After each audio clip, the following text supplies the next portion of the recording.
1 kilo 100, 1 kilo. এটা octopus. এটা কাঁচা মাছ, এটা ফ্রিজিং মাছ না। এই ফ্রিজিং মাছটা কাঁচা আলু সকালের মাছ। ফ্রিজিং মাছ তো দাম কম বলছে, 1400 টাকা 1300 টাকা। ওই দুটো আছে 1200, এই দুটো আছে 2200, ওই আছে 900, ওটা আছে 1000। ওটা কি আছে? স্কুইড আছে, ওটা অক্টোপাস না, ওটা স্কুইড। ওটা আছে 2200 টাকা কিলো। 1 কেজি 600 ওজন আছে। সব কাঁচা মাছ, টাটকা মাছ। আর ওটা 1000 টাকা kilo. Crabs. No signal. Mobile network registration failed.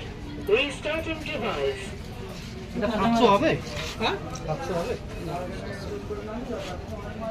800 টাকা হয়ে যায়।